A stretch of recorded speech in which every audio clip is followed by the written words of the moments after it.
You wake up when your body is ready. No alarm, no schedule, no place you need to be. You sit up, stretch, and ask yourself one question. What should I do today? For 99% of human history, this wasn't a hypothetical. This was every single morning for roughly 300,000 years. And the answer to that question looked nothing like the life you're living right now. Modern humans spend about 90,000 hours of their lives working. That's roughly 1/3 of your waking existence dedicated to a job. But for the overwhelming majority of human history, jobs didn't exist. There was no employment, no wages, no boss, no career ladder to climb. So what did people actually do all day? Let's start with what we know for certain. In 1963, archaeologist Richard Lee conducted a study that would change how we understand prehistoric life. He tracked the daily activities of the Doga-Ju-Huansi people in Botswana, one of the few remaining groups still living in a way that resembles pre-agricultural human life. He found that adults spent about 2.5 days per week acquiring food. That's roughly 17 hours. The rest of the time, they did whatever they wanted. And here's the important part. This pattern shows up everywhere anthropologists look.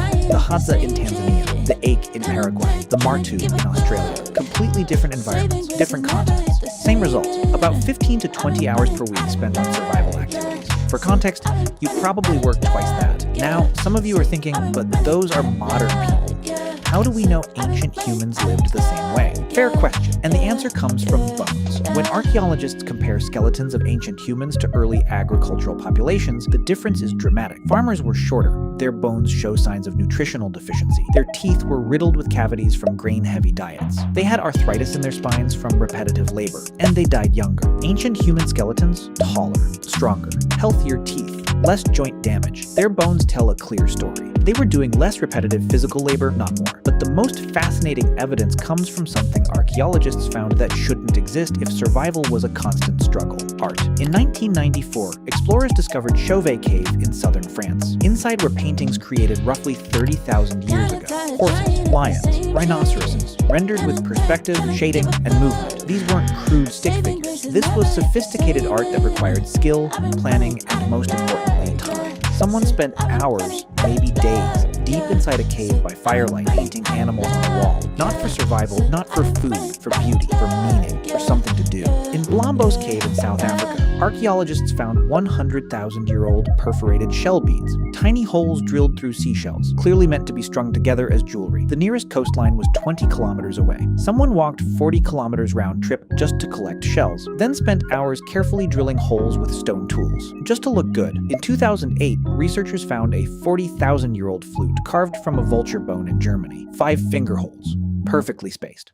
Whoever made this understood music, they understood pitch, and they spent significant time crafting it. Not for hunting, not for defense, for music. These aren't isolated finds. Across Europe, Africa, and Asia, archaeological sites from 100,000 years ago onward are filled with evidence of decorative objects, carefully crafted tools far more elaborate than necessary for survival, and items that required hours of focused work with no immediate practical benefit. This is what people did when they weren't securing food. They created, they decorated, they made things beautiful. So let's reconstruct a day. You wake up around dawn.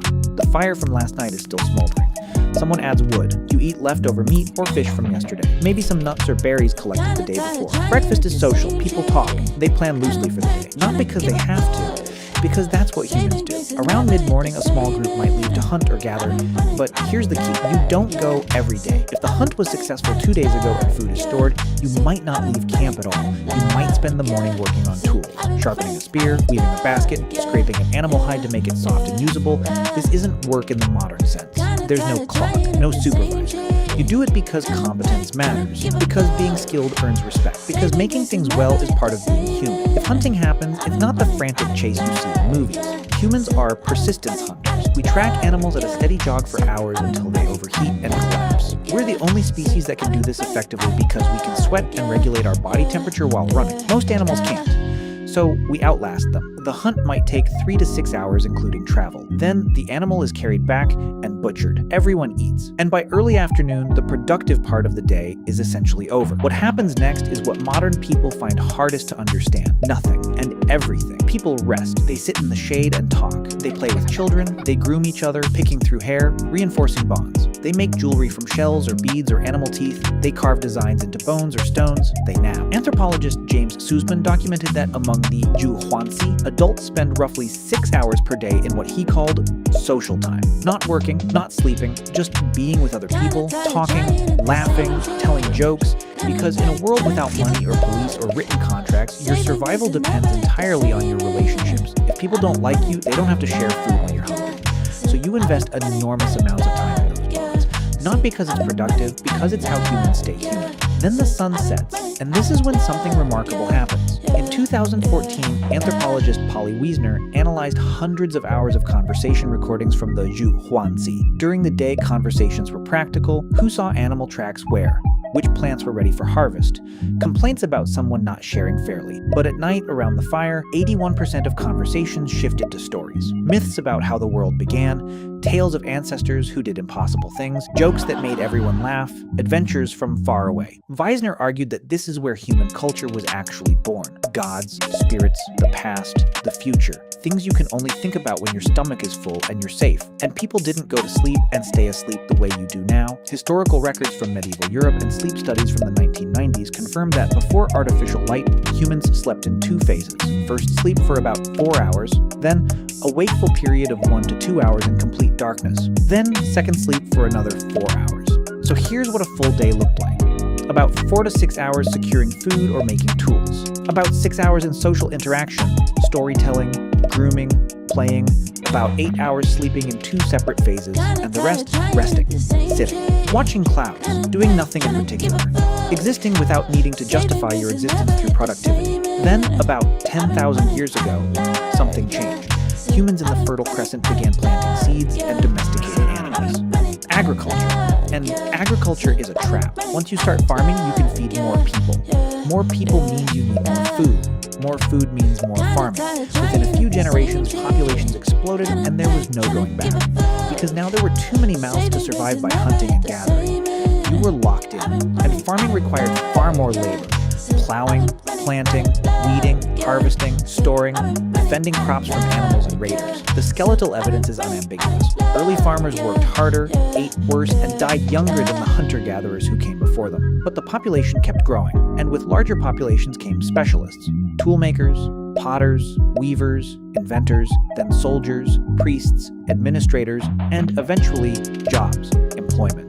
The idea that your time belonged to someone else in exchange for resources. By the time we built cities, the original human lifestyle was gone, replaced by schedules, obligations, the need to work most of your waking hours just to survive in the system we created. Today, you spend 90,000 hours working. Your ancestors spent way less. You sleep in 1 block and call waking up at 2 a.m. insomnia. They slept in 2 phases and used the middle hours for reflection. You spend your life chasing an illusion of greatness, achievements, wealth, and success by standards society invented. They woke up every morning already free, already enough, and at peace with nothing to prove to anyone. They didn't need to become successful. They were already living the life you're working your entire existence to retire into. You make art if you can find time after your job. They made art because they had time, and that's what humans do. We're not a different species, but we live so differently from how humans lived for 99% of our existence that we might as well be. We traded freedom for food security, leisure for population growth, time for productivity, and most of us have no idea what we gave up, because we never knew it was there.